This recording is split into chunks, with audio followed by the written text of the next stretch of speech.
Alan Moore usou vários pseudônimos e um deles foi Gilderoy, trocadilho com o medieval assassino de crianças Gilles de Rais. A série Watchmen ganhou o cultuado prêmio de ficção científica da época Hugo, até então limitado exclusivamente à literatura. Está começando Conexão HQ!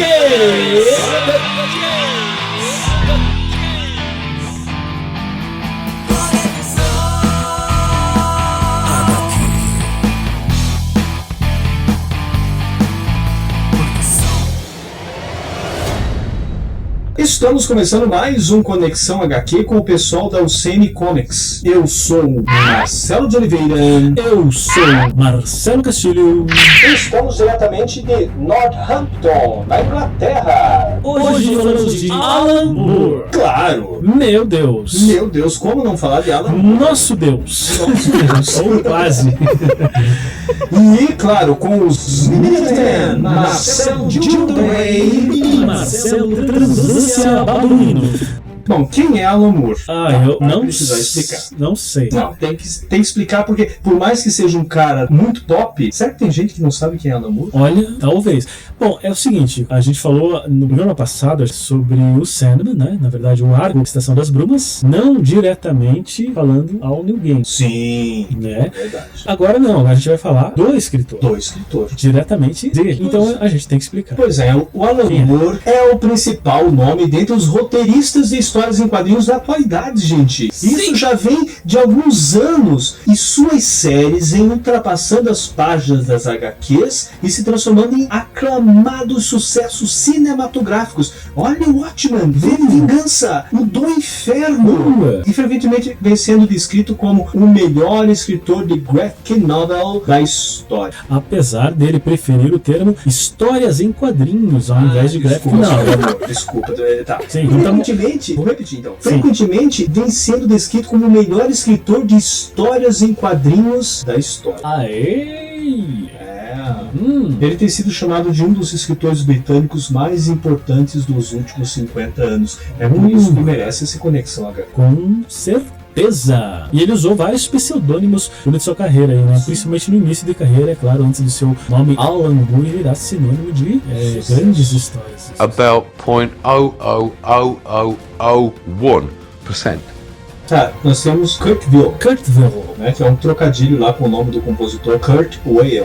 que, aliás, ele adora trocadilho, né? Pois é. Tem mais um, né? É o Gilderoy, que eu usei aqui como meu pseudônimo. É o seu pseudônimo É agora. um trocadilho com o medieval assassino de crianças, Gilles de Rais, que eu falei no começo, que ele usou para ser uma piada sarcástica.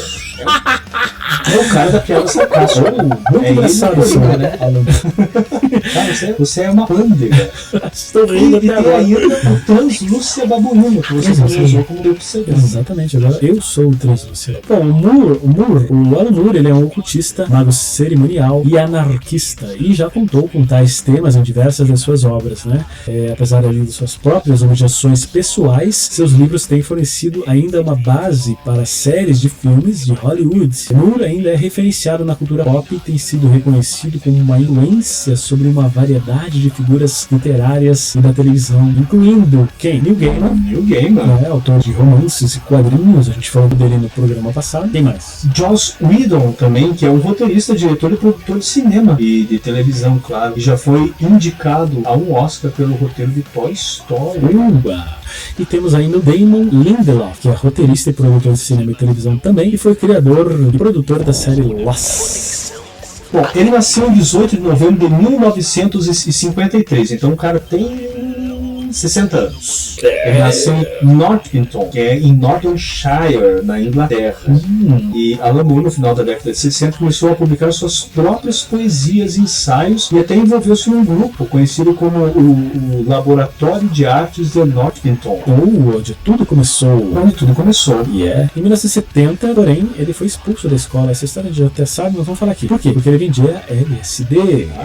Mais tarde, ele se descreveu a si mesmo como um dos traficantes de LSD LSD mais ineptos do mundo. O diretor ali da escola onde ele foi pego aí entrou em contato com outros vários estabelecimentos de ensino, dizendo que ele era um perigo para o bem-estar moral do resto dos alunos, e o que possivelmente era verdade, segundo ele próprio. Então, com 18 anos, ele estava desempregado e sem nenhuma formação profissional.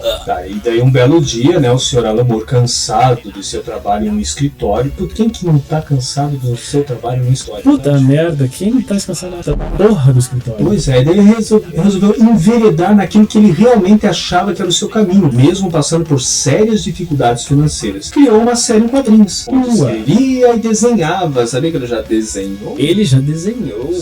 E a história era sobre um detetive particular conhecido como Roscoe Moscow, que publicava no semanário Sound. Em 1979 ele publicou Maxwell the Cat Magic no Northeastern Post. Mas ele queria alcançar voos mais altos, aceitando que não desenhava lá muito bem. Ele optou por se especializar nos roteiros, e ainda bem que ele se tocou disso, porque se ele quisesse continuar desenhando, nós estávamos fudidos. Ele desenhava muito mal. Bom, para saber como escrever um roteiro de quadrinhos de sucesso, ele pediu conselho para o seu amigo, o escritor de quadrinhos Steve Moore, não tem nenhum parentesco, a quem conhecia desde que ele tinha 14 anos. E claro, né, ele como um bom inglês, na época o sucesso da revista 2000 AD, quem não queria escrever para a revista 2000 AD, e ele está interessado. Sim, já que eu vou querer roteirizar histórias de sucesso, que seja então para melhor, né, para que a grande publicação inglesa. E claro, ele apresentou um roteiro para a série Judge Dredd, o Juiz Dredd, que era o carro-chefe da 2000. Apesar do título já estar a cargo de John Wagner, o editor da 2000 AD, o Alan Grant, viu que era promissora aquela obra de Moore e contratou um cara mulato para escrever alguns contos. Os primeiros roteiros foram rejeitados. Enquanto Grant aconselhava Moore onde deveria melhorar até que a primeira história fosse aprovada. Isso para você ver que, veja bem, a coisa não é assim. É claro, você tem que correr atrás, né? E foi o que o Sr. Alan Moore fez. Quer dizer, hoje ele está, né, colhendo tudo isso, mas ele buscou sobre atrás, sobre aprender o caminho. Pois é. E daí o Moore também escreveu histórias para Doctor Who Weekly, da Marvel britânica, e mais tarde comentou que realmente queria uma série regular e não fazer contos como se acostumou a fazer.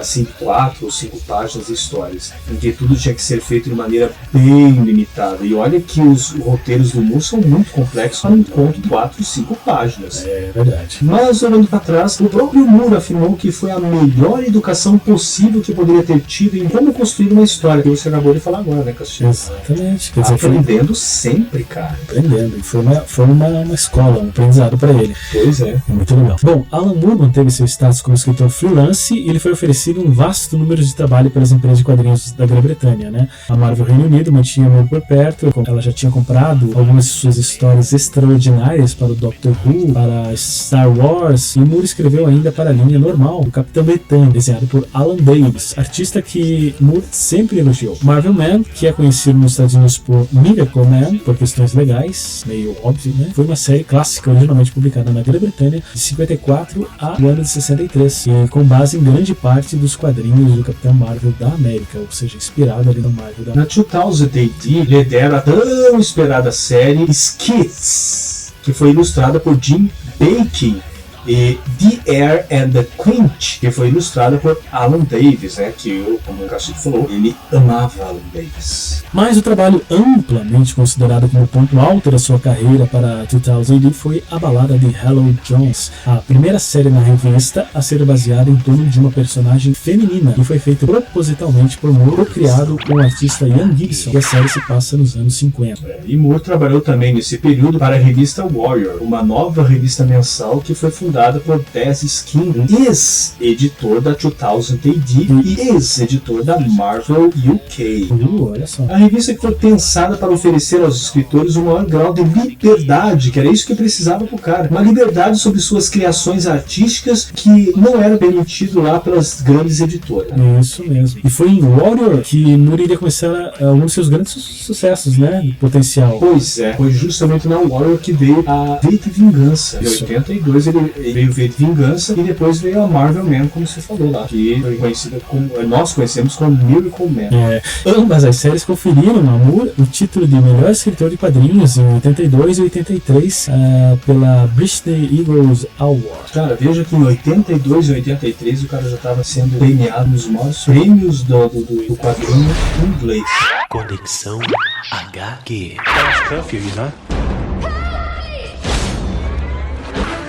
Feels like those black bags erased them from the face of the earth. You have one chance. Kill him.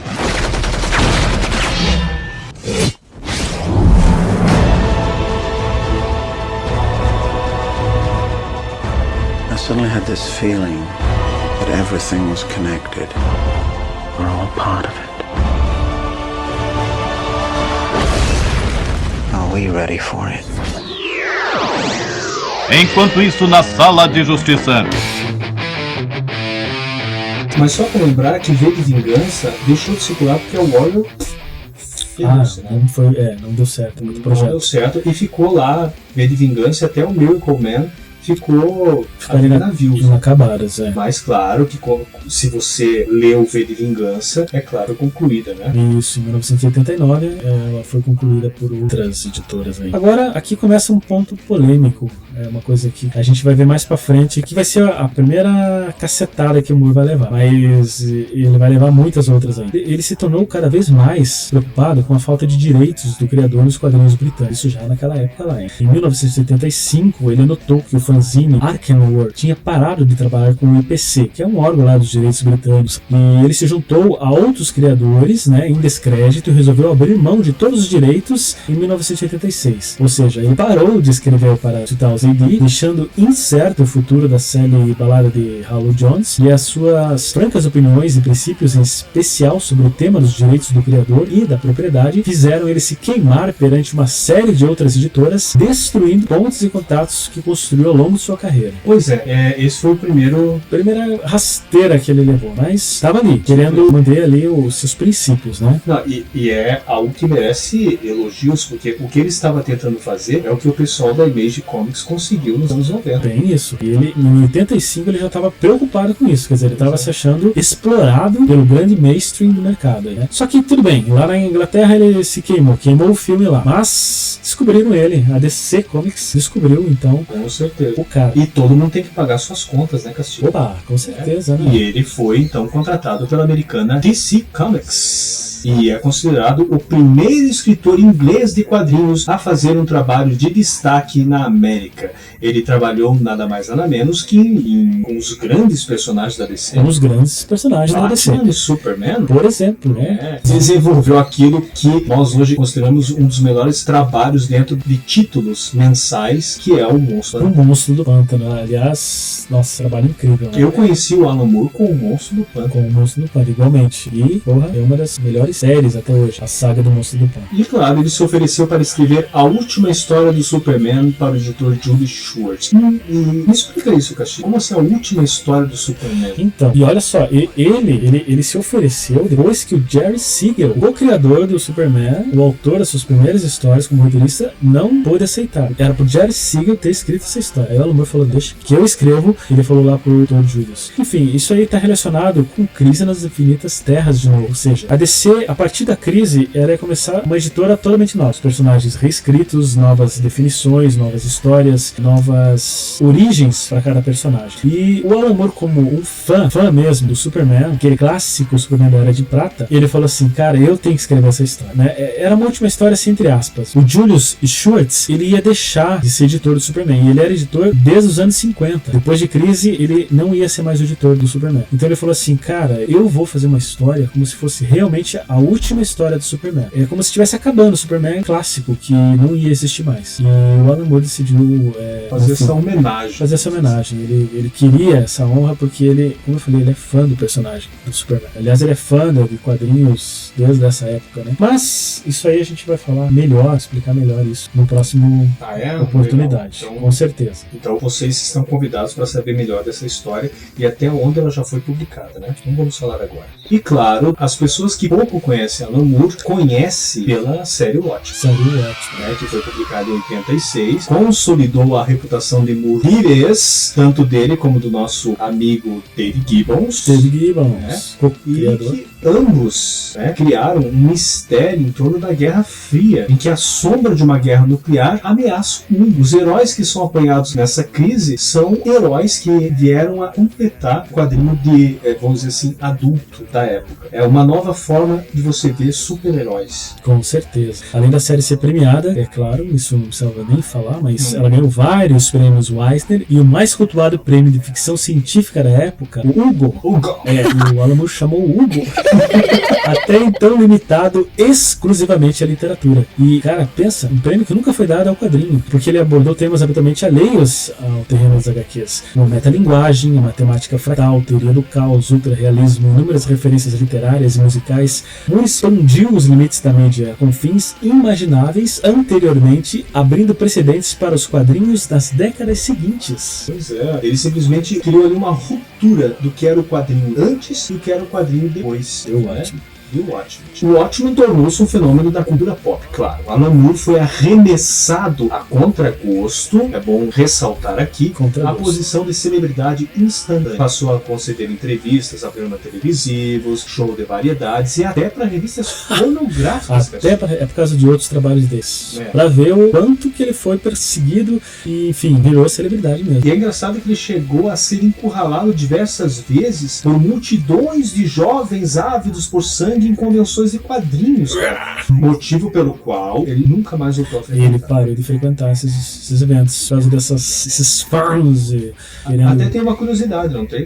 E um deles, acho que foi em Londres, lembra? Ele disse ter sido seguido, cara, no vaso sanitário por caras querendo autógrafos.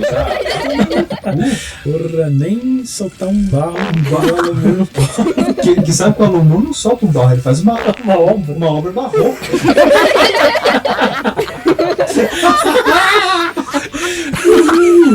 Para submeter a dimensão do impacto da obra que eu digo do Watchmen, não da obra barroca que ele faz, a revista Time elegeu o Watchmen como um dos 100 romances, não quadrinhos, mais importantes do século XX. Meu Deus do céu!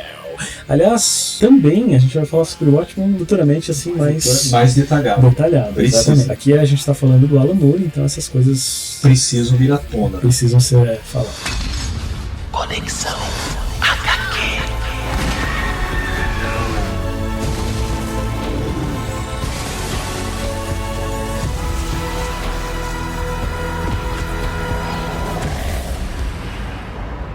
God help us all.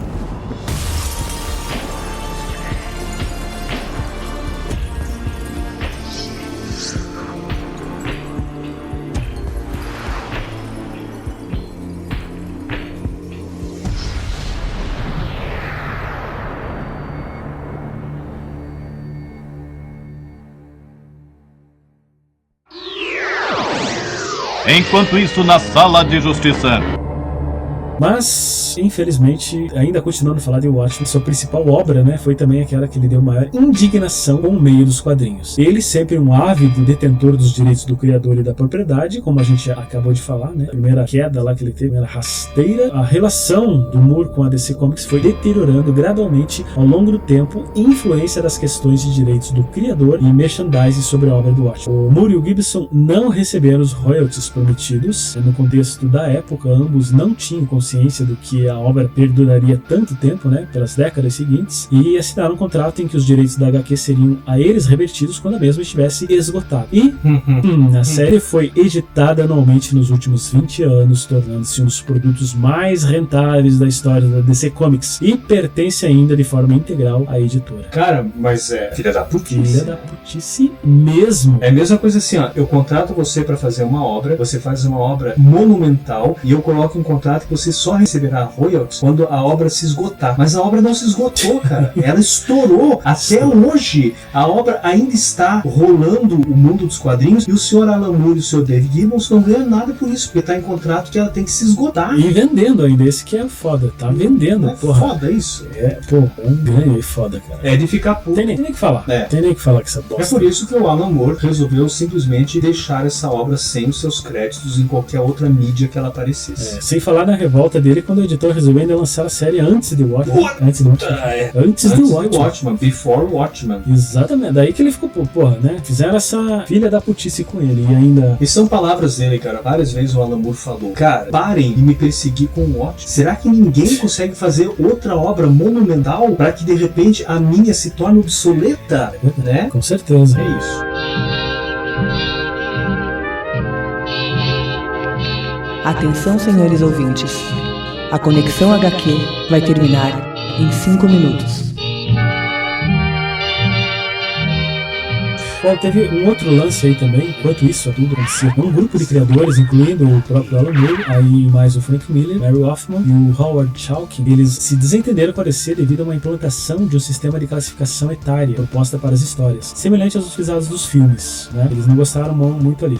E assim sendo, então, depois de completar a série de Vingança, que a DC já havia começado a publicar lá e que ele estava continuando, né, que não tinha sido terminada lá em 83 para a editora britânica, Moore, em 1989, ele parou de trabalhar para a DC definitivamente. Prometeu que nunca mais trabalharia de novo para a DC Comics, que eu acho uma perda lamentável. Colocar faixa etária para histórias em quadrinhos. Absurdo. Absurdo. Qual faixa etária você colocaria para as histórias do Monstro do Pântano? 18 anos. Sim. Aí nós não iríamos ler nunca. Sim, foi publicada no Brasil pela editora Abril Jovem. Abril Jovem. Quer dizer... Uma certa ousadia até. Com certeza. E a sacanagem não para por aí, né? Não para por aí. Tem uma outra história da DC que fodeu com o nosso Alan Moore. 2 anos antes de sair da DC, em 1987, o Moore apresentou uma proposta de uma minissérie chamada Crepúsculo dos Super-Heróis. O título vem de uma menção à ópera de Richard Wagner. Claro, a ópera Crepúsculo dos Deuses, claro, né? O palavrão Götterdämmerung.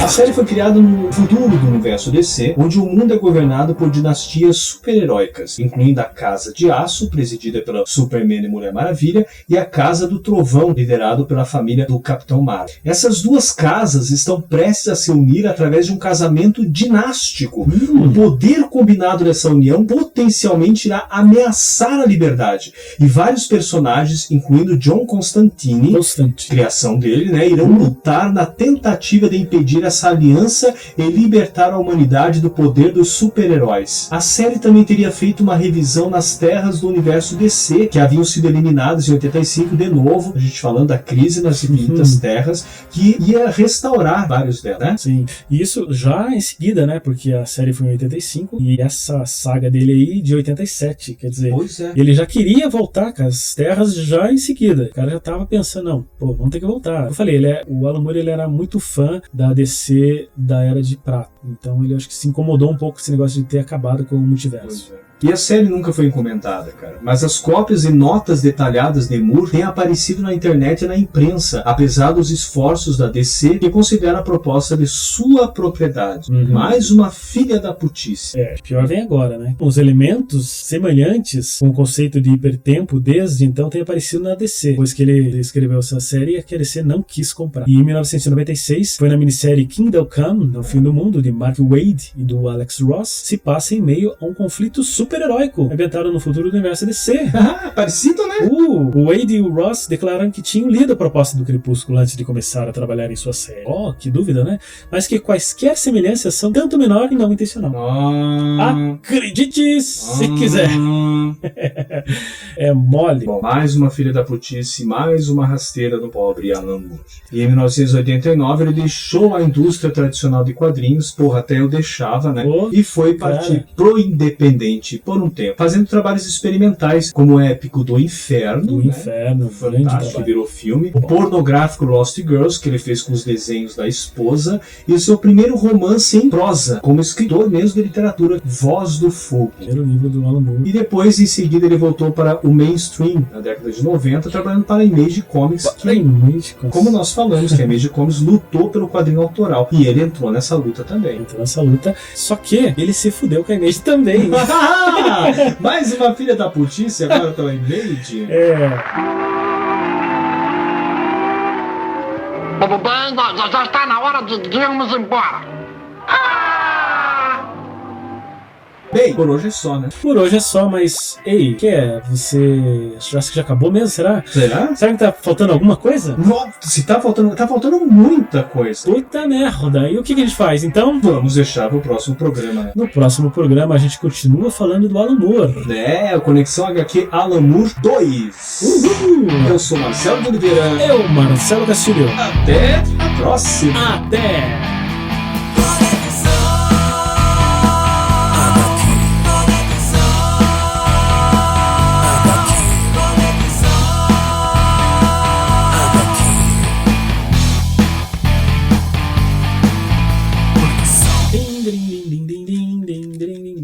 Beleza. Pois é, e eu dei o final ali sem querer, eu esqueci o final. Ah, porque cortou assim mesmo. Eu queria que ficasse bem assim, acabou. A gente tá falando, de repente vem o Gaguinho falando. Isso é tudo pessoal. Conexão HQ.